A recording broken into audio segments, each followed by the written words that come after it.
Halo, Assalamualaikum warahmatullahi wabarakatuh. Perkenalkan, nama saya Nur Akmal Izzat dari kelompok 3. Di sini saya akan mempresentasikan hasil dari kelompok saya. Ya, yang bab 3 pertama yang tentang surat Al-Fatihah. Ya, di sini saya akan membacakan tentang C1, yaitu tentang mengingat. Surat Al-Fatihah yaitu terdiri dari 7 ayat. Nah, surat ini juga disebut sebagai Ummul Quran, yaitu induknya Al-Quran, dan As-Sabiul Matsani, yaitu 7 ayat yang diulang-ulang. Nah, surat ini juga wajib dibaca dalam setiap rakaat sholat. Nah, lanjut, yang C2 yaitu tentang memahami. Nah, isi kandungan dari surat Al-Fatihah yaitu menjelaskan bahwa manusia harus beribadah hanya pada Allah dan selalu memohon pertolongannya kepadanya. Nah, doa utama dalam surat ini adalah permohonan petunjuk ke jalan yang lurus. Kayak jalan orang yang diberi nikmat, bukan jalan orang yang dimurkai ya. Dan bukan juga jalan orang yang sesat. Lanjut, yang C3 yaitu tentang menerapkan. Nah, membaca surat Al-Fatihah dalam sholat dengan tartil, yaitu sama membaca Al-Fatihah sebelum belajar atau memulai aktivitas, dan mengamalkan doa dalam kehidupan sehari-hari. Lanjut, yang C4 yaitu tentang menganalisis. Nah, yaitu menguraikan isi surat Al-Fatihah tentang pujian, doa, dan petunjuk. Dan ada lagi yaitu membedakan jalan lurus dengan jalan yang sesat.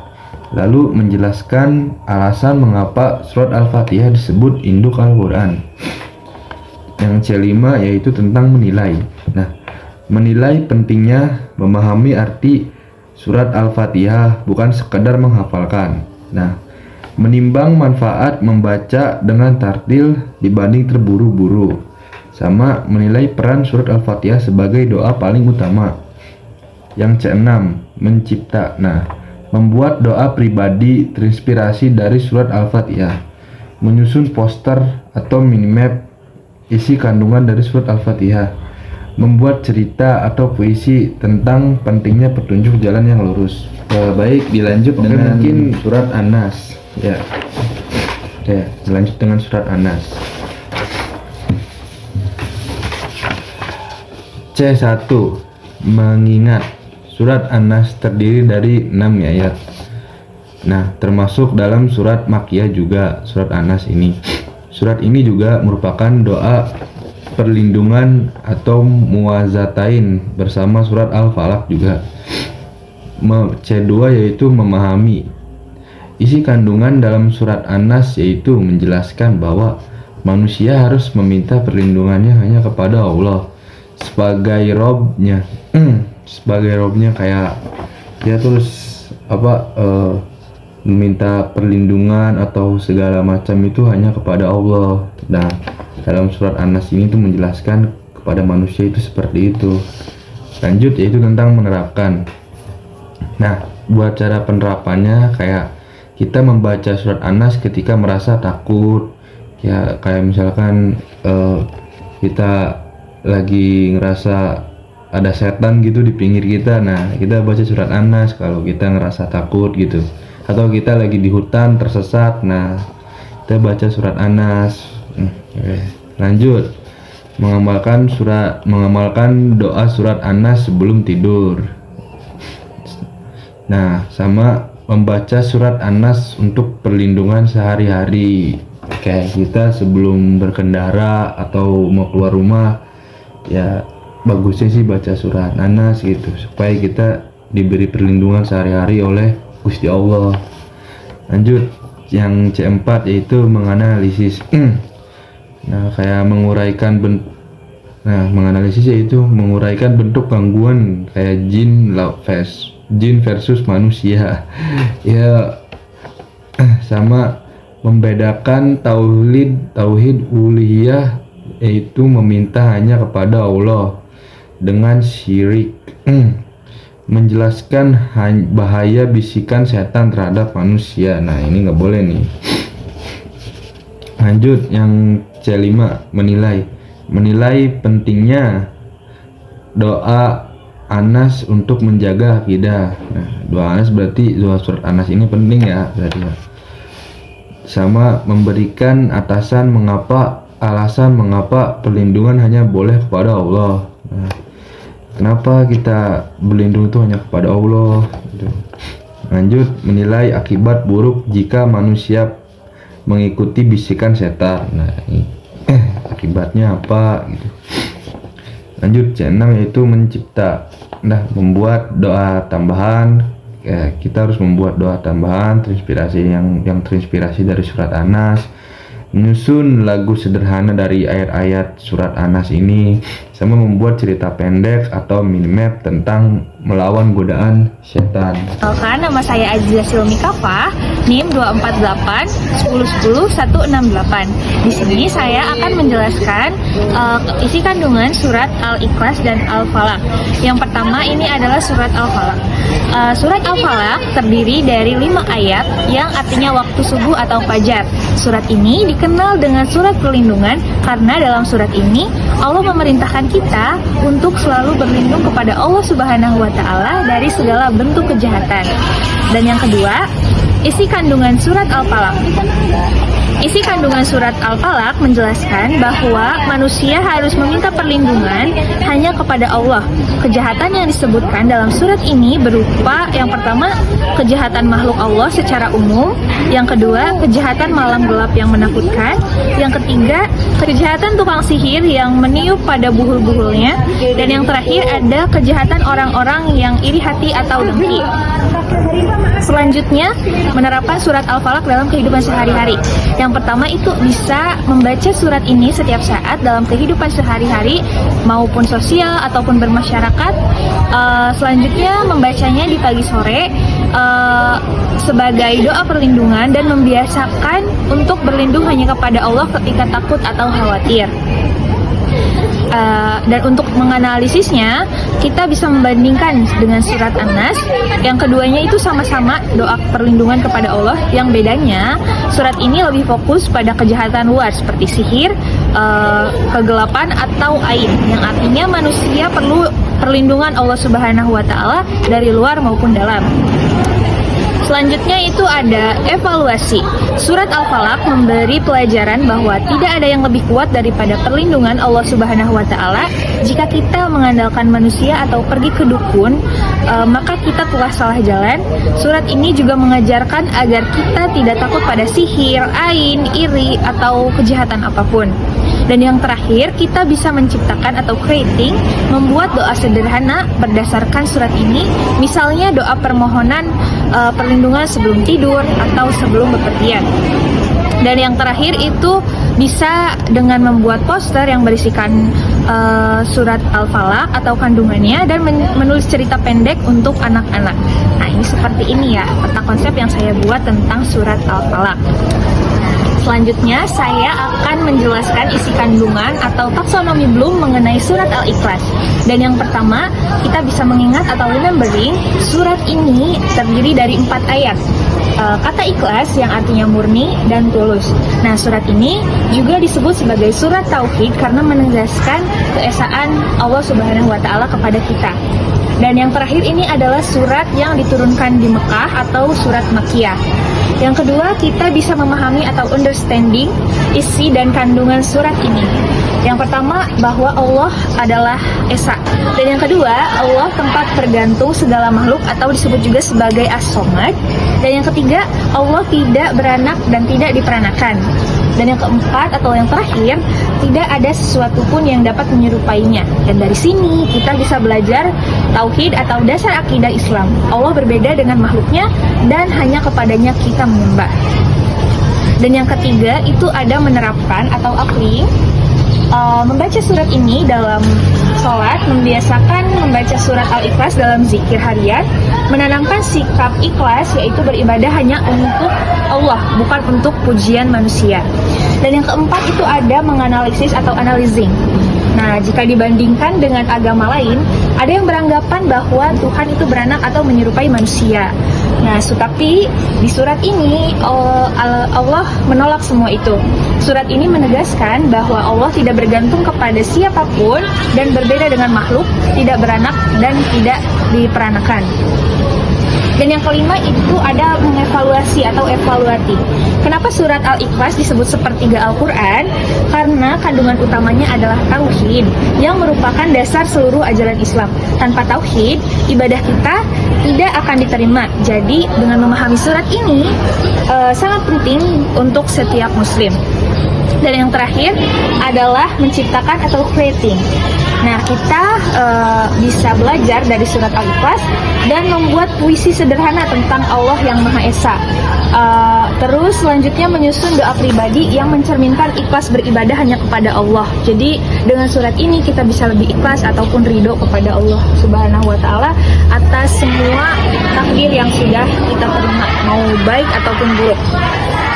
Dan yang terakhir, kita bisa membuat poster atau tulisan motivasi tentang keutamaan surat ini. Saya Rifka Maria Fajrin. Di sini saya akan memaparkan mengenai bab 5 dan 6, yaitu hukum bacaan qalqalah dan keutamaan sholat berjamaah. Yang pertama yaitu pengertian qalqalah. Qalqalah secara bahasa adalah yaitu dari bahasa Arab qalqalah yang berarti memantul. Sedangkan secara istilah qalqalah adalah pengucapan huruf qalqalah dengan suara yang memantul atau bergetar ketika huruf tersebut dibaca sukun atau mati, baik karena asli memang sukun ataupun karena berhenti atau waqaf. Beberapa huruf qalqalah yaitu ada 5 huruf, yaitu qaf, ba, jim, dal atau disingkat dengan qad jadi. Huruf-huruf ini ketika mati harus dibaca dengan pantulan suara yang jelas, tidak terlalu kuat dan tidak terlalu lemah.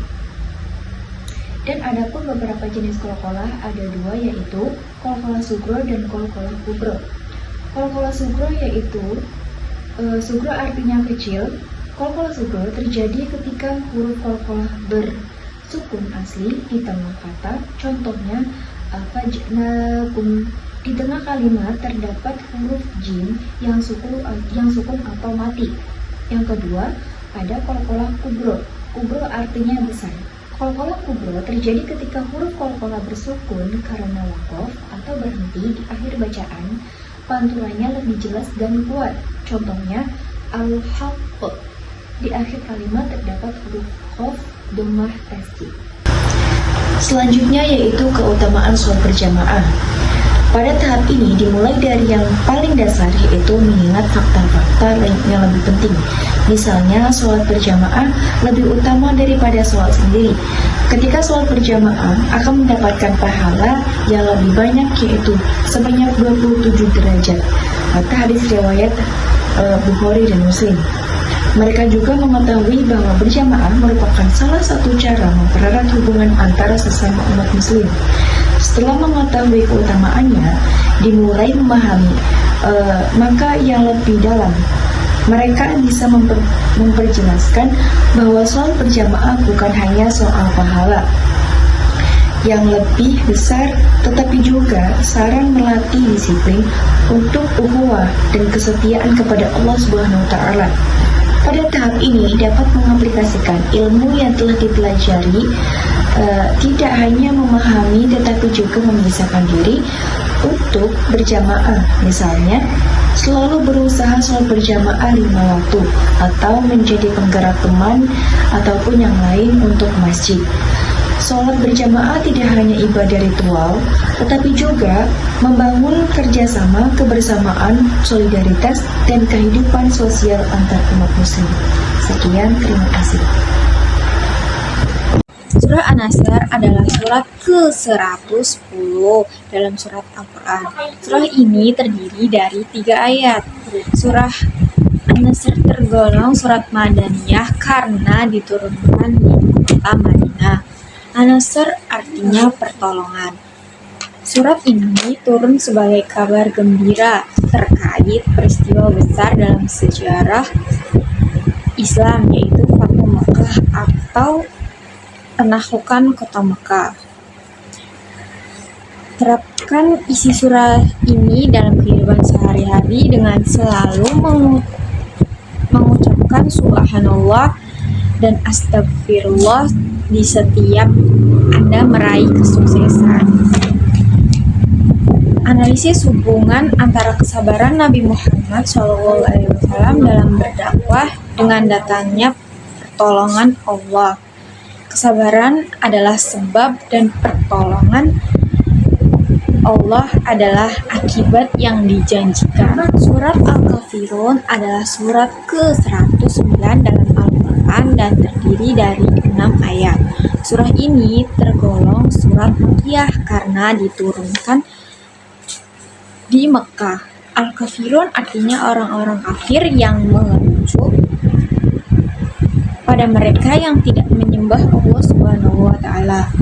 Surah ini turun sebagai respon terhadap ajakan orang-orang kafir Quraisy yang mencoba membuat kompromi dengan Nabi Muhammad SAW.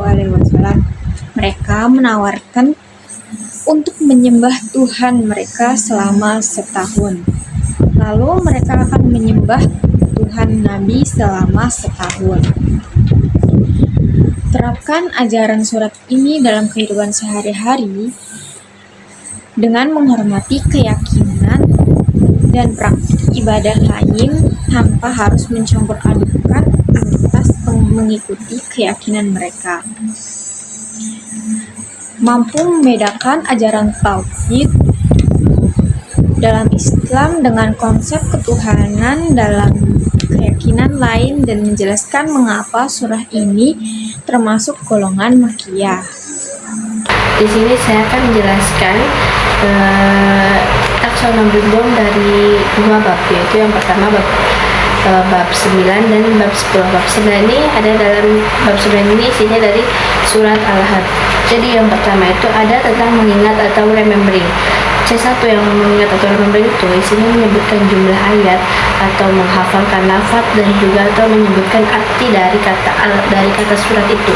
Dan yang kedua ada memahami atau understanding. Memahami atau understanding ini menjelaskan isi kandungan, mengartikan ayat-ayat dan menyimpulkan bahwa harta dan kedudukan tidak dapat menyelamatkan seorang dari siksa Allah. Dan yang kunci ketiga yaitu ada menerapkan atau applying. Menerapkan atau applying adalah membaca surat Al-Ahzab, mengamalkan isi kandungan surat Al-Ahzab, dan mengucapkan doa sebelum dan sesudah belajar. Yang keempat yaitu ada menganalisis atau analyzing. Menganalisis atau analyzing itu isinya ada membedakan sifat bentuk dari kayak tokoh dalam surat itu seperti Abu Lahab dan istrinya. Yang kedua ada menganalisis sebab mengapa Abu Lahab itu mendapat azab. Yang ketiga ada menyambungkan pesan moral dari surat Al-Ahzab atau tantangan dari dakwah Islam masa kini. Yang kelima yaitu ada mengevaluasi atau evaluating. Mengevaluasi itu isinya ada menilai sikap Abu Lahab dan istrinya. Yang kedua ada memberikan pendapat tentang pentingnya mendukung dakwah dan kebaikan dibanding menghalanginya. Yang ketiga itu ada mengevaluasi apakah sikap kita selalu sehari-hari sudah sesuai dengan pesan moral dari surat Al-Ahzab ini. Yang keenam yaitu ada mencipta atau creating, yaitu yang isinya ada membuat ringkasan dari tentang surat ini. Yang kedua ada menyusun doa atau pesan motivasi agar tidak bersikap seperti Abu Lahab dan istrinya. Yang terakhir ada merancang poster atau gambar edukasi tentang akibat dari sifat buruk seperti ini, seperti iri, dengki, dan suka memfitnah. Ini adalah taksonomi dari bab 9. Yang kedua ada taksonomi belum dari bab 10, yaitu tentang surat Al-Fil. Dari surat Al-Fil yang pertama itu seperti yang tadi sebelumnya ada mengingat atau remembering yang menyebutkan jumlah ayat dalam surat Al-Fil atau menghafal surat Al-Fil, menghafal lafadznya. Atau yang ketiga mengingat siapa pemimpin dari pasukan gajah itu. Surat Al-Fil isinya tentang pasukan gajah. Yang kedua itu ada memahami atau understanding. Yang pertama bisa menjelaskan makna dari surat Al-Fil. Yang kedua menguraikan isi kandungan dari surat Al-Fil. Yang ketiga menjelaskan mengapa peristiwa ini disebut sebagai tahun gajah. Yang ketiga yaitu ada menerapkan atau applying, yang isinya bisa membaca surat Al-Fil bisa membaca surat Al-Fil dan memperhatikan hukum bacaan tajwidnya. Yang kedua menyambungkan pesan surat Al-Fil dengan sikap tawakal kepada Allah dalam kehidupan sehari-hari. Yang ketiga ada menuliskan kembali surat Al-Fil dengan benar. Yang keempat itu ada menganalisis atau analyzing. Yang pertama ada menganalisis bab kegagalan pasukan Abraha. Yang kedua tentang mengidentifikasi burung ababil. Yang ketiga membandingkan kekuasaan manusia dengan kekuasaan Allah. Yang kelima yaitu ada mengevaluasi atau evaluatif. Jadi mengevaluasi atau evaluatif isinya ada memberikan pendapat tentang sikap sombong Abraha yang hendak menghancurkan Ka'bah. Yang kedua ada menilai relevansi pesan surat Al-Fil terhadap kehidupan umat Islam dalam masa kini. Yang ketiga ada menentukan pelajaran moral yang dapat diambil dari kisah ini. Oke, jadi yang terakhir itu ada menciptakan atau ada kritik. Yaitu yang pertama ada membuat ringkasan dari surat ini. Yang kedua ada menyusun doa atau menyusun doa pribadi agar selalu dilindungi Allah Subhanahu wa taala dari kebusukan masa lalu. Yang terakhir itu ada menulis kisah tentang surat Al-Fil dengan gaya bahasa kita sendiri. Jadi semua ini adalah taksonomi belum dari surat Al-Ahzab dan surat Al-Fil, yaitu dari bab 9 dan bab 10. Kurang lebihnya mohon maaf. Wassalamualaikum warahmatullahi wabarakatuh. Baik, di sini saya Rahmailai Wisdiani akan menjelaskan materi tentang hukum bacaan matobi'i. Apa itu hukum bacaan matobi'i? Artinya memanjangkan suara bacaan Al-Quran. Sedangkan tobi'i artinya panjang biasa. Hukum baca huruf matobi'i terbagi menjadi 3. Yang pertama ada alif, waw, sama ya. Dan syarat-syarat matobi'i yang pertama ada alif. Alif jatuh sesudah huruf berharokat fathah. Ada ya sukun yang jatuh sesudah huruf berharokat kasroh. Yang ketiga ada waw sukun yang jatuh sesudah huruf berharokat domah. Contohnya kola, ko dibaca panjang sebab ada hamzah jatuh sesudah huruf berharokat fathah.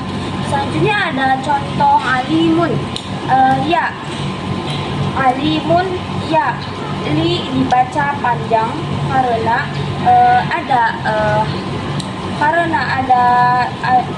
ada ya sukun sesudah huruf berharokat kasrah.